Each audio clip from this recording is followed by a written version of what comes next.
దేవునికి మహిమ కలుగును గాక. ప్రియా దేవుని బిడ్డలారా, పరిశుద్ధ గ్రంథం నుండి లూకా సువార్త 15వ అధ్యాయము 21వ వచనాన్ని చదువుకుందాం. అప్పుడు ఆ కుమారుడు అతనితో, తండ్రి, నేను పరలోకమునకు విరోధముగాను నీ ఎదుటను పాపము చేసి తిని మీ ఎదుట నీ కుమారుడనని అనిపించుకొనుటకు యోగ్యుడను కాననెను.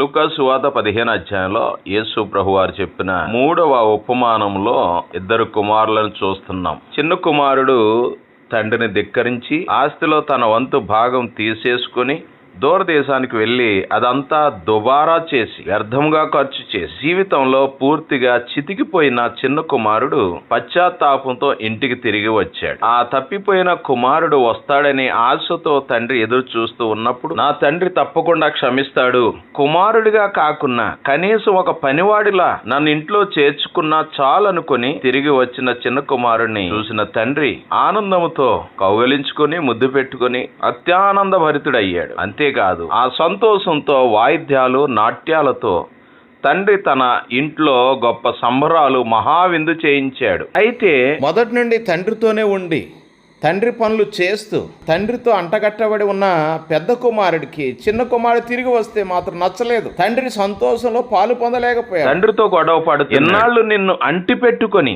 సేవ చేస్తున్న నా కోసం ఎప్పుడూ నీవు ఇలాంటి సంబరాలు చేయలేదు, విందు చేసుకొని సంతోషించడానికి ఎన్నడైనా నాకు ఒక చిన్న మేక పిల్లని ఇచ్చావా అంటూ తండ్రితో గొడవ పడ్డాడు.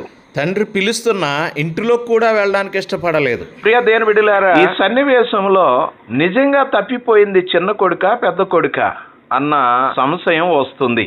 నిన్ను వలె నీ పొరుగువాని ప్రేమించాలన్నది దేవుని ఆజ్ఞ. తండ్రితోనే ఉంటూ తండ్రి ప్రేమను, తండ్రి హృదయాన్ని అర్థం చేసుకోకుండా తన సొంత తమ్ముడిని క్షమించలేకపోయిన పెద్ద కుమారుడే నిజంగా తప్పిపోయిన కుమారుడా అన్న అనుమానం కలగడం సహజమే. ప్రియ దేవుని బిడ్డలారా, ఇక్కడ ఇద్దరు కుమారుల గురించి చూస్తే, తండ్రిని వదిలిపెట్టి తప్పిపోయిన చిన్న కుమారుడైతే తండ్రితోనే ఉంటూ తప్పిపోయిన వాడు పెద్ద కుమారుడు. నా ప్రియ సహోదరా సహోదరి, ఈ పెద్ద కుమారుడు లాంటి తప్పిపోయిన కుమారులే సమాజంలో చర్చిల్లో చాలా సమస్యలకు కారణం అవుతున్నారు. చిన్న కుమారులాగా తప్పిపోయి వెళ్ళిపోయిన వాళ్ళు కొంతమంది అయితే తండ్రితోనే ఉంటూ చర్చిలోనే ఉంటూ సంఘములోనే ఉంటూ అన్నిటికీ ఆటంకాలు కలుగజేసేవారు పెద్ద కుమారుడికి సాదృశ్యంగా ఉన్నారు. విందు చేసుకోవడానికి తనకు ఒక మేక పిల్లను ఇవ్వలేదంటూ తండ్రిని నిందించడం ఇది సమంజసమా?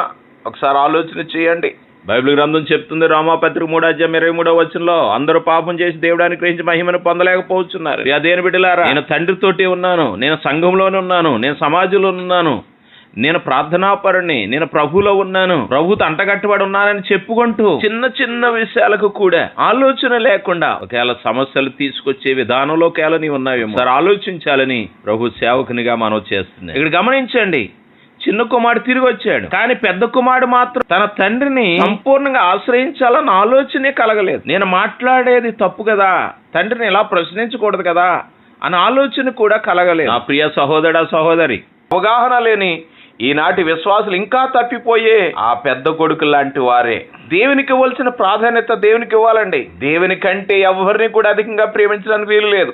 అది నీ కుమారుడైనా, నీ భర్త అయినా, నీ భార్య అయినా, నీ కుటుంబం అయినా, నీ ఆస్తి అయినా, నీ అంతస్తులైనా, నీ ఉద్యోగం అయినా, అది ఏదైనాను ప్రభు కంటే అధికంగా ప్రేమించి దేవునికి దూరం కావద్దని ప్రభు పేట మనం చేస్తున్నాం. తండ్రితోనే ఉన్న తండ్రి క్షమాహృదయం, ఔదార్యం, ప్రేమ అర్థం చేసుకోకుండా ఒక బయటి వాళ్ళలాగా మార్పు లేని జీవితం కలిగిన వాడిగా మాట్లాడుతున్నాడు ఆ పెద్ద కుమారుడు. తండ్రితోనే ఉన్న తండ్రి ఆనందాన్ని ఆవగింజంత కూడా సొంతం చేసుకోలేక ఎంతున్నా తనకు దేవుడు ఇంకా ఏదో ఇవ్వాలే అన్న అసంతృప్తితో బ్రతికే నిరంతరము జీవించే వారు ఈ రోజులో ఎంతమంది లేరు పెద్ద కుమారుల వలె. తండ్రితోనే ఉంటూ తండ్రిని నిందించే పెద్ద కుమారులు ఎంతమంది లేరు. ఒక విషయాన్ని గుర్తుంచుకోండి ప్రియ దేవుని బిడ్డలారా, మార్పు నొందిన విశ్వాసి లోకానికే కాదు పరలోకంలో కూడా ఆనందానికి కారకుడవుతాడు. హల్లెలూయా. లూకా సువార్త 15:7 వచనంలో, మార్పు నొందిన ఒక్క పాపి వల్ల పరలోకంలో ఎంతో ఆనందం, మారిన జీవితమే ఆనందానికి నిలయమవుతుంది.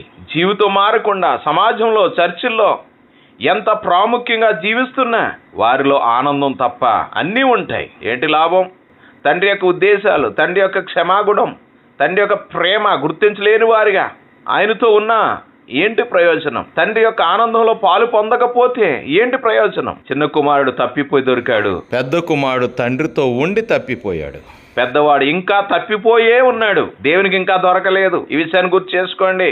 ఇది ఈ రోజుల్లో ఉన్న క్రైస్తవ సంక్షోభం. ప్రియతైన బిడ్డ, ఒకసారి ఆలోచన చేయండి, ఏ విధంగా మనం ఉన్నాం. ఒకవేళ పెద్ద కుమారుడు వలె మనం ఉంటే, ప్రభువా ఈ రోజునే నేను నీ వద్దకు వస్తానయ్యా, నీవు చెప్పినట్టుగా జీవిస్తానయ్యా, నీ మాట ప్రకారం నడుస్తానయ్యా, నీ మాటే నా మాట, నువ్వేది చెప్తున్నావు అదే నేను చేస్తాను ప్రభువా, నేను దానికి లోబడతానని ఎప్పుడైతే తండ్రితో నీ మనసుని పంచుకుని ఆయన మాట ప్రకారం జీవిస్తావో, అప్పుడు చిన్న కుమారుడి కంటే కూడా నీవెంతో గొప్ప ఆశీర్వాదాన్ని పొందుకుంటావని ప్రభు సేవకునిగా తెలియజేస్తున్నాను.